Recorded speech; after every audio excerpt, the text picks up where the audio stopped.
Hey everybody, welcome to the Sharp Tongue Podcast. I'm your girl Jessimae Peluso. How you living? How you learning? How you loving? Oh, sometimes I annoy myself. How are you doing? I hope you guys are doing well. Thanks for coming back. We've got a couple more dates to see me live. Thank you to everybody who came out to the Albany Funny Bone last weekend. I'm going to be in Rochester, New York. Come through. My Chili Willies. I'm going to be at the Comedy on the Carlson December 15th, 16th, and 17th. You can get tickets at jessimae.com/tour. There should be a link in the show notes as well. Please come out, hang out with me. And also, the last date of my tour this fall, winter, is going to be at the Syracuse Funny Bone New Year's Eve. The 30th and 31st, come party with me at the Syracuse Funny Bone. We're going to have a blast. It's going to be not your average comedy show. We're going to have some magic and some dancers and giveaways and funfetti. Is that cake? God, I loved funfetti cake. Come check it out. Let's have a blast. jessimae.com/tour for tickets. And this episode is a Dr. Peluso episode. If you would like to submit your questions or get some advice from Dr. P, go to my Instagram page, Sundays to Mondays, and my story, and you can answer right on the tile or story slide.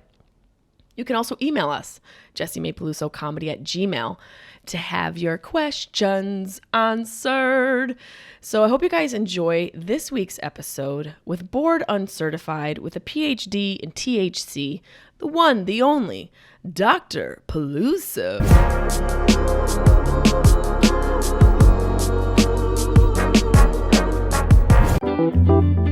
Sharp Tongue Podcast. Beep, beep, beep, beep, beep. You're listening to the Sharp Tongue Podcast. I'm your host, Jessimae Peluso. It's a personal look. Well, it's not really a look because it's a podcast. I'm already fucking this up. This is kind of like a verbal comedy diary, a deep look into the crevices of my mind. It's gonna get dirty. You might cry. You'll probably laugh. Hopefully you'll laugh. The whole point is for you to laugh, but you also might cry. I talk about my family. I talk about farts. I talk about love, loss, comedy, how hard it is to make it in this biz. I'm a fucking professional. Each week it's something different. Sometimes I have a guest host. Sometimes it's gonna be a movie companion episode. Sometimes I just ramble about the bullshit I dealt with the week before. You never know what you're gonna get. It's raw, uncut, and funny. It's me. How is everybody? Welcome to the Sharp Tongue Podcast. Oh wait, I forgot my stethoscope. I had my Dr. Peluso stethoscope because this is a Dr. Peluso episode, but you guys get it. We don't need the prop, right? It's a little cheesy anyways. We have a bunch of questions this week, and I might have to divide it into 2 episodes because so many of you sent in questions. If you want to send in questions to my Instagram page, you can do that on my IG story. Sundays or Mondays, you go to instagram.com/JessimaePeluso, but you should know that by now. You should know that. And if you want to email your questions, you can email them at JessimaePelusoComedy@gmail.com. I have a lot of syllables in my name. Jessimae Peluso. Peluso. 6 syllables is a lot to get through. And not everybody gets it right. But when it comes to doing a show or appearing somewhere, press, someone else's podcast, does it hurt to Google how to say someone's name or to do a little bit of research? Does it hurt? I'm coming in fiery hot. I'm a spicy again. Your girl is a spicy, and she's coming in with I wouldn't call it anger, but I wouldn't not call it anger. I don't know where it's coming from. It's definitely a raging river of fury that's underneath my skin that I feel bubbling, and I'm going with it. I'm in this space of being brutally honest. It was like that for the holidays with my family. I think I have had enough of living a life of placating. Not that I did that a lot, but it's interesting when you start to grow and see what doesn't work for you anymore. And then you realize why 80-year-old people are just curmudgeons, why they're just angry and bitter. And not that I want to be bitter. Oh God, please don't let me be bitter. There's nothing worse than a bitter woman. Maybe a dead woman. That's probably worse than being bitter. Bitter and dead? Shit, I don't even know if that's a combo platter that can be served up. But just pronounce my name somewhat properly and I'll be happy. Put a little effort in. Nobody wants to put any fucking effort in anymore. What happened? What happened to effort? Quarantine changed it all. I'm noticing it across the board. Are you guys noticing that?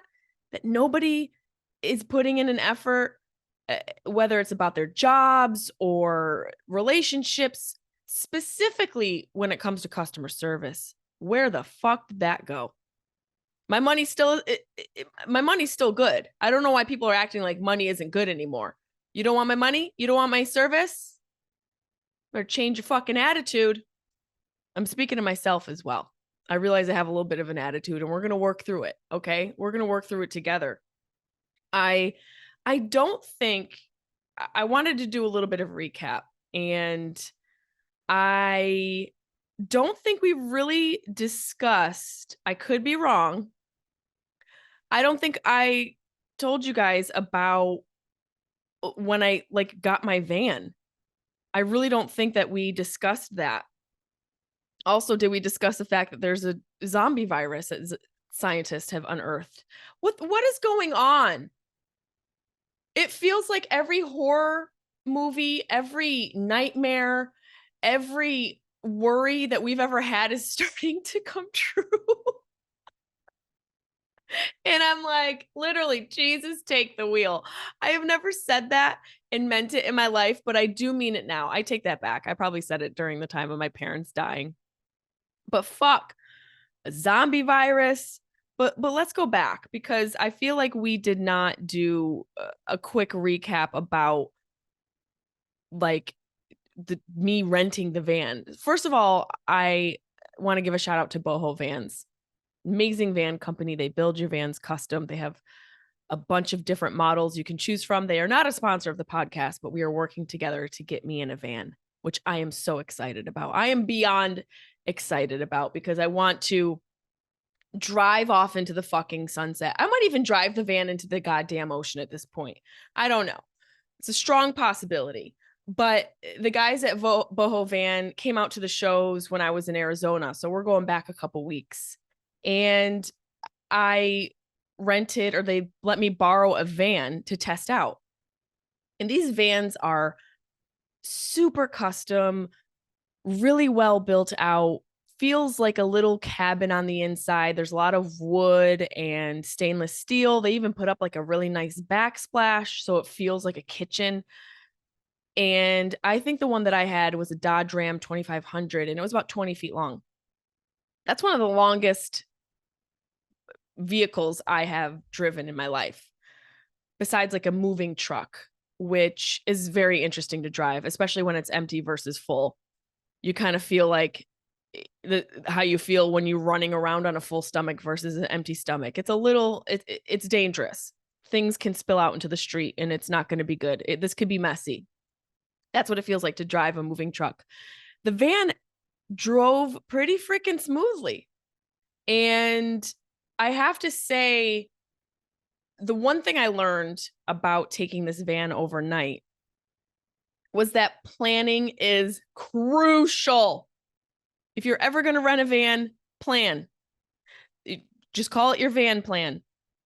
And while spontaneity is romantic and it's a great notion and we love it and we live for it and it's so much fun to be spontaneous, bitch, if you're a woman alone in a van, you can't afford to be spontaneous.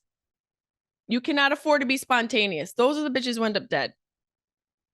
Okay, gospel.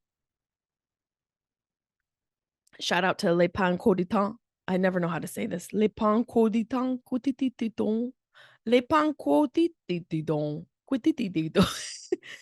I love them. I haven't been to get their food in a hot minute.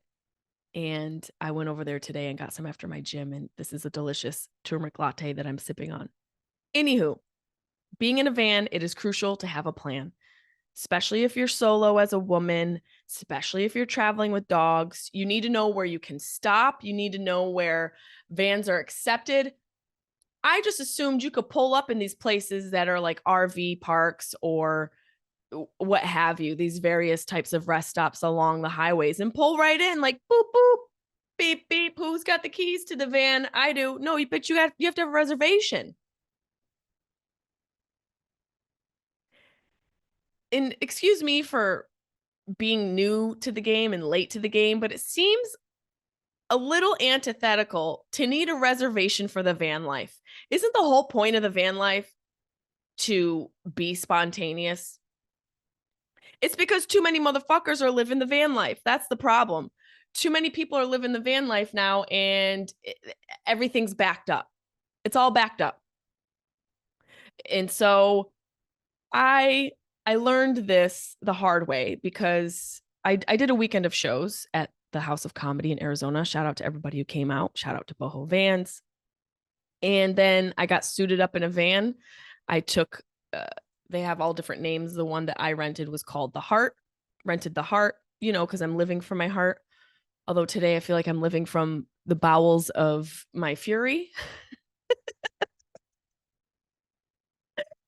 Literally feel like I'm living from a river of rage.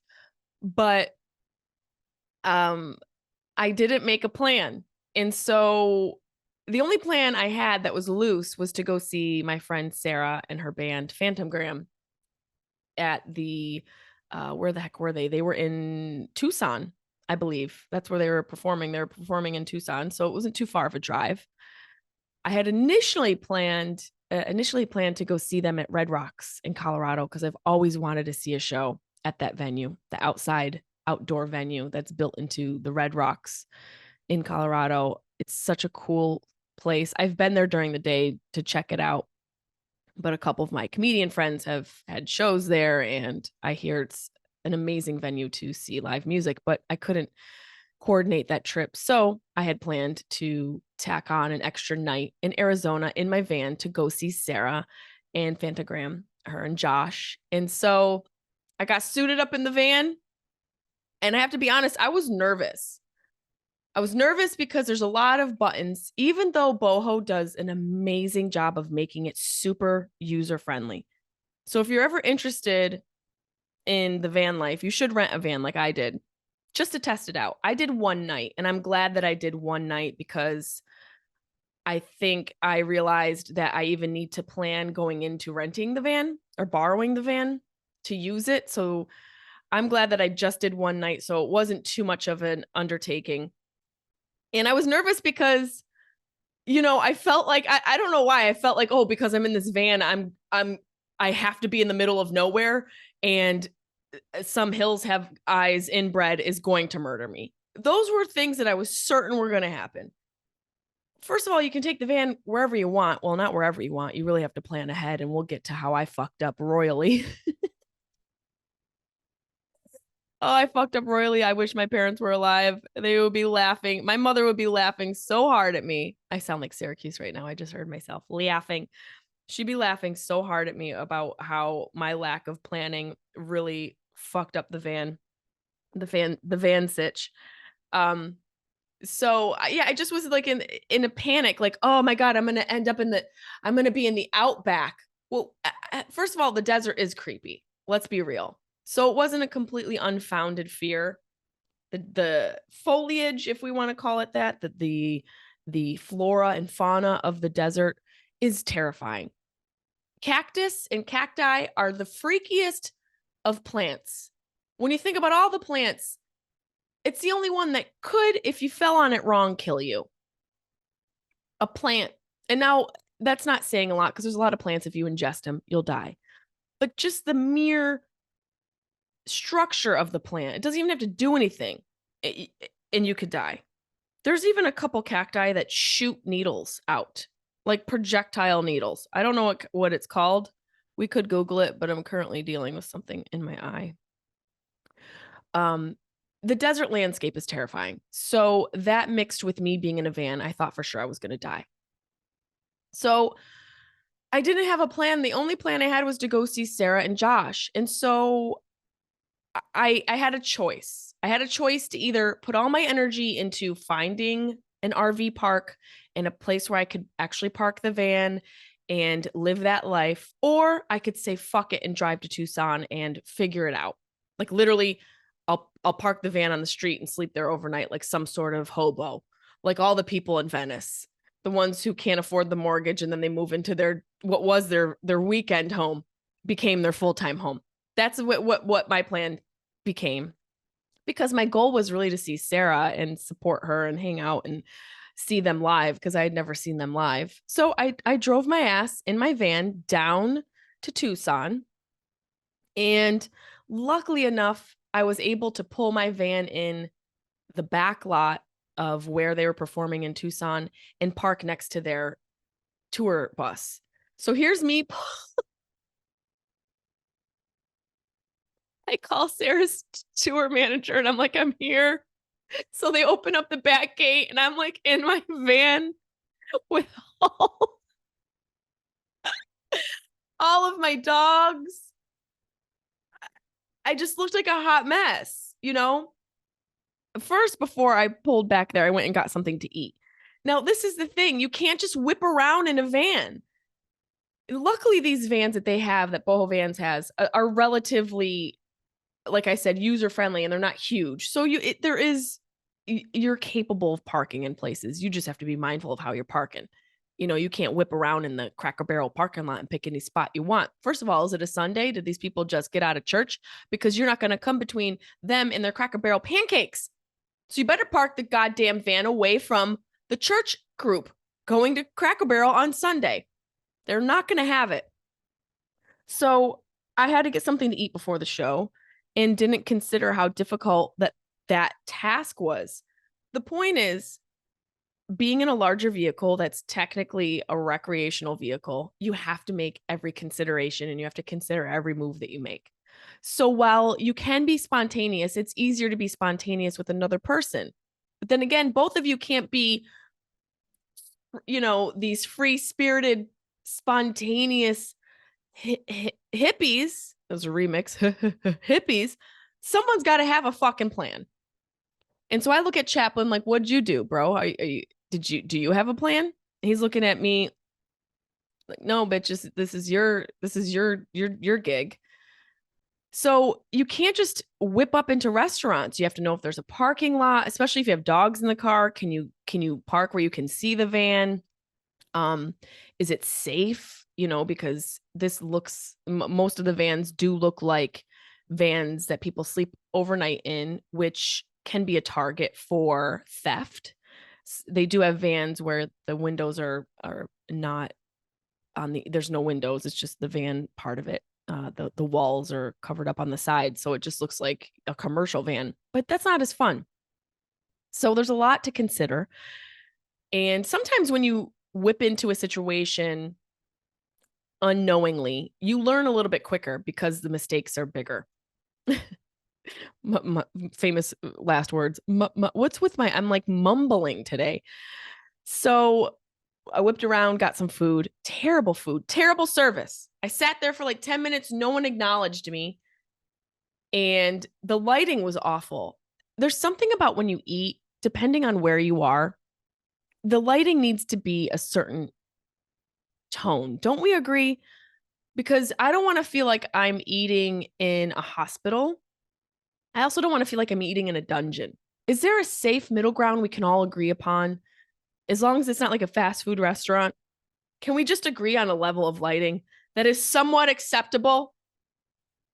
This place was lit like Rockefeller Center on Christmas Eve. And it sounds like it would be dark because it's night, and it is around everything, but the lights are very bright. Probably could have thought of a better analogy, but this moment, that's all it came to mind because 'tis the season. So the lighting in there was brutal. I could at least see the van and realized that my dogs didn't give a fuck about being in the back. Normally my dogs don't get into the front of my actual vehicle. I have trained them so they stay in the back and they don't sit in my seat. I say that, and my OG fans probably will remember or recollect a few of my cross-country trips that I've made. I'm quite the traveler, where I've come out from being in a rest stop and Carlin's sitting in the front seat like he's driving. There's been a handful of times where that fucker's snuck up to the front, only if he's getting antsy and we've been on the road for a while. But with the van, there is no partition. So I learned when I was sitting in that restaurant that all the dogs wanted to be in the front seat, which isn't great for the fabric of the seat. So I get back to the van. There's scratch marks all over the fucking seats. I'm like, oh my God. So then I had to put my luggage in between the seats so the fucking dog's gonna get in the front. So now I'm like, oh, I can't whip around in this sucker. I got to consider where the dogs are. It was one hole plugging after another, and not enjoyable, by the way. I was loving it all a while, but it was me kind of swearing at myself for not considering or anticipating certain things. But sometimes when you're exploring and embarking on a new adventure, you can't anticipate what the fuck ups are going to be. And that's where you learn. So I pull in. Sarah's tour manager says pull in. So I'm pulling in with my van. I got my dogs there. I just felt so like, because I'd never been in a van. I'm like, what do these people think of me? Here I am. I don't know what Sarah's told them. I'm showing up to their show in my fucking van with my dogs. It's probably rock star to them. They probably were like, hell yeah, pull in the back. This is gonna be great. And they were very sweet. And actually one of the people on her team was a vanner, like a vanner for life. Like him and his wife took the van out, not mine, but they have a legit van. And he was telling me about composting and all of that. And we had like a van heart to heart. It was kind of cool. I wish I was deeper in the van life to understand everything he said, but I'm like, yeah, bro, the compostable toilets in there, you just scoop it in. I didn't use a toilet, and that's my one regret. My one regret is not pooping in that compostable toilet. I'd never done that before. It's got to be real freeing just to bring your toilet out somewhere in the Grand Canyon. No one's around. There might be like a hawk above in the sky. I can't do the noise, but that really high screech. And you're just sitting there literally answering the call of nature. That to me would be a really monumental experience. That's all I want to do the van life for, is to be able to poop near the Grand Canyon. Anywho, my next move after the show, we hung out. I wasn't planning on staying out late with them, but they haven't. The show was amazing. If you haven't seen Fantagram live, you have to. They are so fucking good live. I had never seen my girl perform live. So damn talented, so engaging and alluring. She has an amazing stage presence, and Josh is such an incredible musician. It really was like transformative for me. I hadn't seen live music in a long time, and I went by myself. And the tour manager, Ryan, hands me a couple Modelo's. When I parked the van, I went to the green room to say hi to Sarah real quick, and then gave her space to get ready, pre-show ready and all that fun stuff. And he gave me a couple Modelo's, and he's like, I'll show you where you can go stand. So I went to the front of the house and found a sweet little spot next to the soundboard. I took a sip of the Modelo, and then I threw it out because I had come off of a month of not drinking. And I threw the Modelo's out. Didn't even drink. And they had a great show. I think like a tight hour set. And then they do a DJ set afterwards. Sis, we were out till 2:30 in the morning. So I was sober as a stork carrying a baby. I don't know if they're sober when they carry the baby, but I assume that's a job that requires sobriety. So very, very sober. And then at around 2:30 in the morning, I'm like, I got to go find I don't know where I'm going to sleep, because they had to leave in their bus to go to the next city. So, and I had to go to LA. I had to return the van the next day and drive back to LA. So I couldn't like go anywhere else. I had to stay local. So I just drove back towards Arizona, Tempe. Where the hell was I? Phoenix. I drove back towards Phoenix, up north. And I was exhausted because it was 2:30 in the morning. And I started looking for places to park the van. This is where I went horribly wrong, where I should have spent 10 minutes figuring out where I could have brought this van. And I did a little bit, and I made a couple phone calls before I ventured out to make my way to Tucson. And it just didn't look promising. So I'm driving 3 o'clock in the morning looking for a place to park this puppy. Let me tell you, it's not easy, sis. Plan the van. Plan the van. Spontaneity is only cute when you got someone to protect you. You know where I slept? In a fucking truck stop. Overnight in a truck stop next to semis.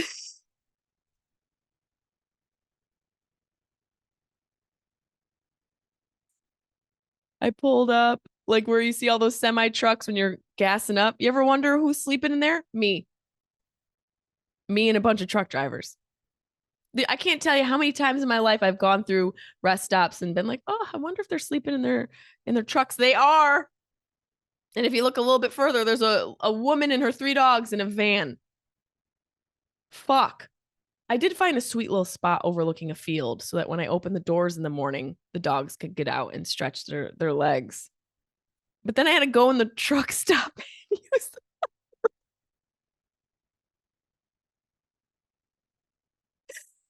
I was so it was like the most fun and frustrating experience because it was all so new and I love new shit. And I even love the frustrating challenges that accompany that experience.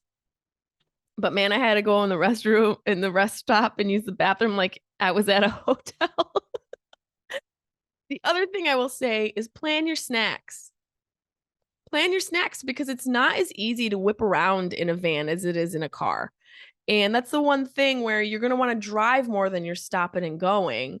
At least I think so, to get to the place you're trying to get to. Although, the journey is the destination. Yeah, that's great. Unless you're a single white female in a van, then the journey is going to be the thing that gets you murdered. So you better plan accordingly.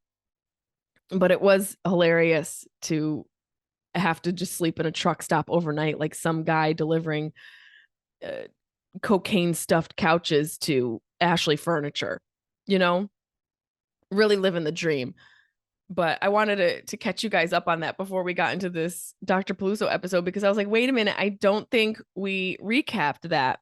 So this is a Dr. Peluso episode, like I said, and we have a bunch of questions.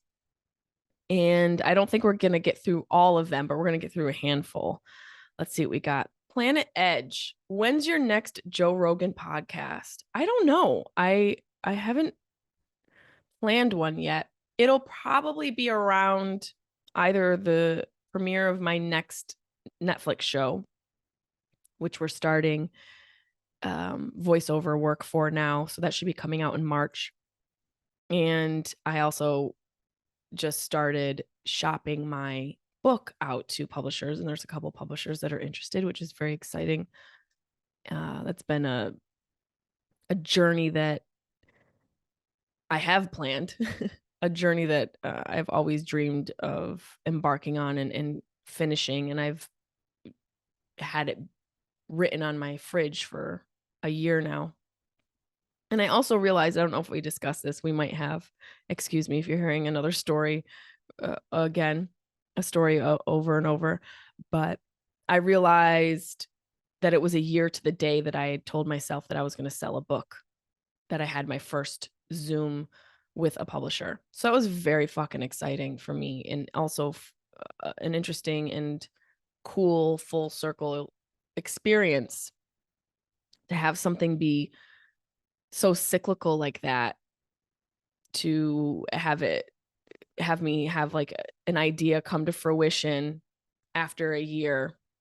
So depending on the show's premiere on Netflix and my book, I will maybe go on Joe's podcast. He's always invited me, so I'm a firm believer in you get what you opportunities will come to you as you deserve them. But this might be a situation where I actually call in some favors to friends to help me promote my book and my show, because it's a couple projects I'm very proud of and have worked really hard on. So Planet Edge, look out for that. Lawrence Leonog, Eggnog, weed or mushrooms? That's a tough question. It depends on what you're hoping to experience. They're both so different. And I think weed, they're both can be used medicinally. I think mushrooms, at least in my own experience, stays in the medicinal lane, and marijuana can be a little bit more recreational for me. So if you're asking which I prefer mushrooms lately, microdosing. It, to me, has a more of a yield on the outcome. Hold on one second, because Carlin's growling, and I know you guys probably can't hear him. Go lay down. Go lay down now. Go get in your bed. Go. Let mom work. You're being rude. Go lay down. Now. He is so rude. The problem is I've been gone for a while. Sorry, I'm yelling into the microphone, you guys. The problem is I've been gone for a while. And okay, I got to get him to stop. Hold on. Carlin, son of a, you got to go lay down. Stay. He saw me coming and then he ran. They're like children. Dogs are just like children. I've been gone for a while. I was gone for a couple weeks, so they get a little needy. Hopefully he won't be an asshole while I'm recording, because we're building a studio in my garage. So right now I'm actually in my kitchen nook recording. So thank you for your patience. So weed or mushrooms, both. Seriously. I would use them individually just so you can reap the benefit of each of those, but I enjoy them both as much as the other. It just depends on what experience I want to have. If I'm going to go to the beach and watch a sunset, shrooms all day. If I'm going to be home and have a day off and I'm going to clean and maybe do some painting or something, mushrooms or marijuana all day long, literally all day long. But I hope that answers your question, Lawrence Eggnog. Let's see. Ina Mayeg. She always sends some questions. How you doing, girl? Why do I always get constipated when flying internationally? What the fuck? All that pressure and dehydration is a doozy on your digestive system. It always jacks me up. It makes me go both ways. It hurts me. It makes my whole system become out of whack. So I don't think you're the only one. And it's also, it's just an uncomfortable position to be in for, I don't care how long, 45 minutes, 5 hours, doesn't matter. Those seats are so uncomfortable. I would pay extra money for a more comfortable seat, and I often do. I value comfort. Comfort is something that I pay for often. And one of the reasons is because I get my digestive system gets so messed up when I'm traveling. So, girl, it's real. If you drink a ton of water, literally you have to drink water like you're a whale. And I don't even know if whales drink water. That's a really dumb question. We got to ask. Dumb questions with Jessimae. Do whales drink water? They must drink water, right? But salt water can't be that hydrating. Let's see. But you have to literally chug water to make it so that you are somewhat hydrated, because flying is brutal. Let's see. Do whales drink water? They do not drink water like land animals do. They don't risk dehydration from the sun. This goes for all marine animals like whales, dolphins, seals. They get water through their food. Wow, that's interesting. So I guess it was a bad statement, a dumb statement, and I stand corrected. I drink water like a human being. Anta BC 1234. Can you make a normal person like me famous? Help, doc. Why do you want to be famous? I think fame is a result of something else. And I think anyone who sets out to be famous has to be very careful. It's that saying, you have to be careful what you wish for. Look at, a lot of people aren't doing well when it comes to fame. You know, there's the whole child celebrities that struggle. I mean, Drew Barrymore made it out barely. She had Steven Spielberg as her stepdad or as her godfather. And not everybody else has that. Unless Steven Spielberg is your godfather as a child star, you're going to find meth. And even Drew did as well. She was on drugs at 11 because of fame and celebrity. So in this generation, any normal person can be famous. The question is, can you handle it? And also, you have to realize there's a toll on your soul that fame collects, because I don't think it's what everybody anticipates it's going to be. I think a lot of people anticipate fame filling a void in them. If only so many people would love me, then I'll love myself. That's what fame sort of can, what fame can create within someone's world, is this expectation that it's going to fill your void, and it just digs a deeper void. If you're not working on that yourself, that soul toll is expensive. And I never, as a little girl, I never wanted to be famous. When I think about being a little girl and being in Syracuse, New York, and spending a lot of time alone in my bedroom, playing with a radio and recording my voice. I have these tapes. I should figure out how to get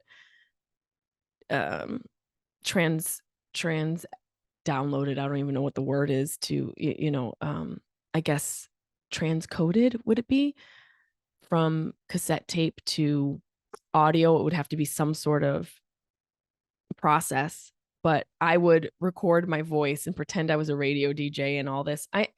It was never an intent to be famous. I wanted to connect with people. I was looking for connection. I was looking for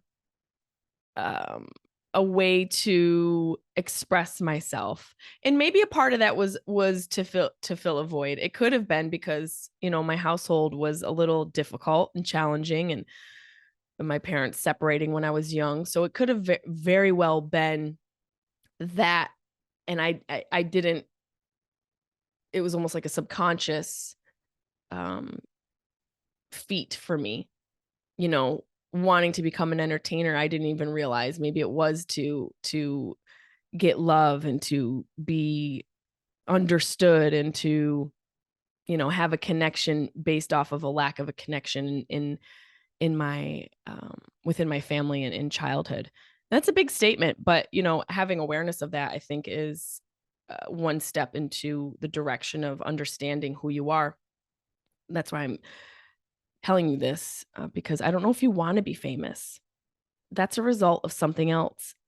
Fame is an outcome, and I think it's more important to have purpose than to be famous, because fame without purpose is really a death note, I think. And we've witnessed it. We've seen it happen over and over. And even the most talented people still succumb to the dangers of fame. Fame itself is a drug. It's like an opioid. It's like the entertainment opioid,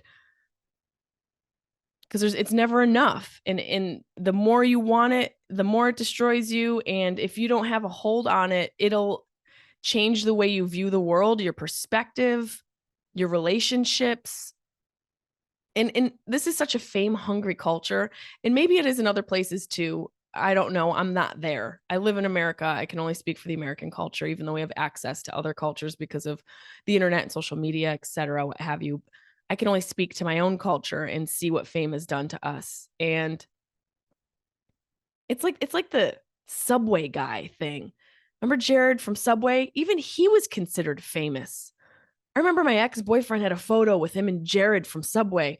I'm like, that guy was convicted of like pedophilia, but he was still considered famous. It's so weird. Fame is fucking weird. And it's dangerous. In the wrong hands, it can be fatal.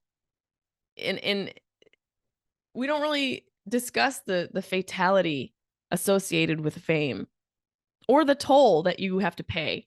And I like where I'm at in my career. I like the autonomy and the inanimate, and not autonomy, and anonymity. I can't say, that's a tough word. Anonymity. And if I see it, I can say it. Anonymity. This will definitely be the clip. Oh God, why won't the back? Anonymity. Anonymity. I enjoy that. I enjoy where I'm at.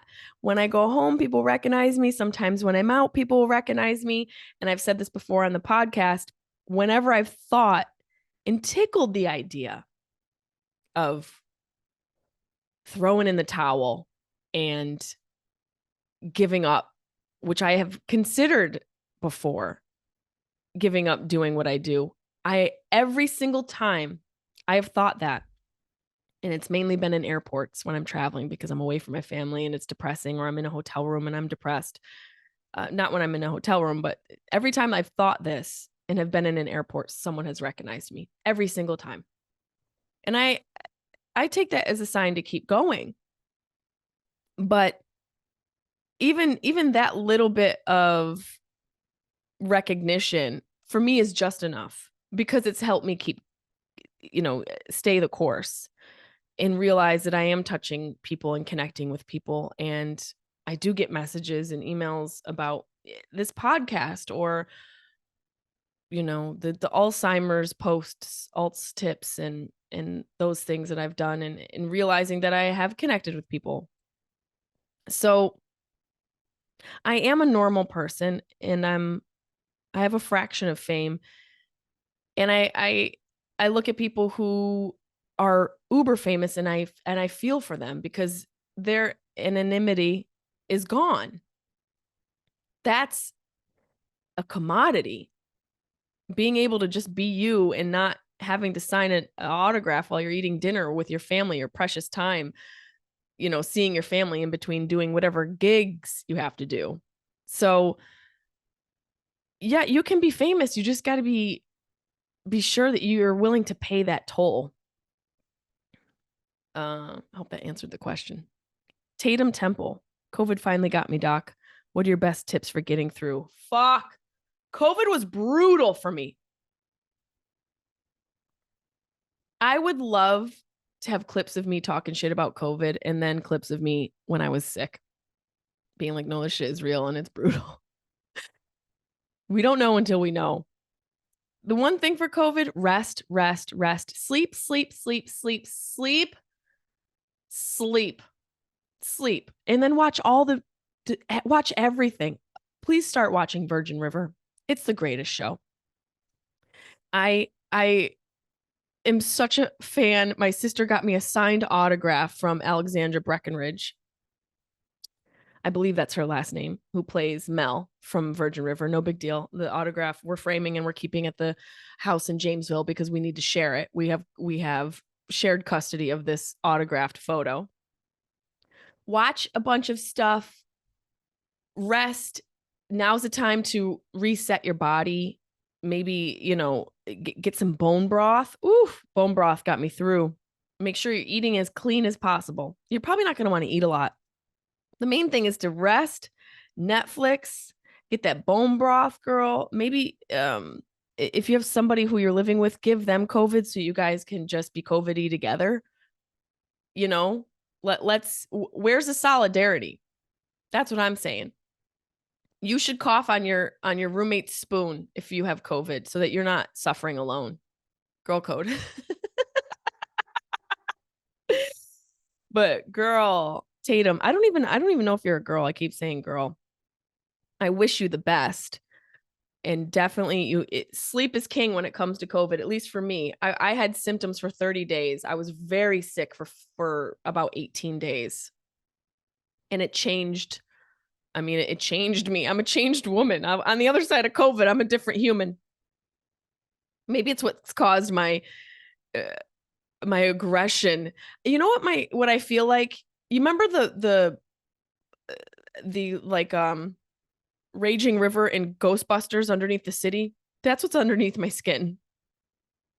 That like gook. I forget what they called it, but that pink goo from Ghostbusters. I wonder if it had a name. God bless Google. Pink goo. I got my little phone stand here for for the podcast now, so I can look stuff up easily. Pink goo from Ghostbusters. Let's see what we got. What was it called? Oh, Psycho magnotheric slime, also known as mood slime, psychoreactive slime. The plasm. That's right. The psychoreactive plasm. That's what's running through my body right now. The psychoreactive plasm. Oh, God. Just fucking cross me and see what happens. I don't know what it is. Someone, I need a doctor. Oh my gosh. Let's do one more question. Jackie something.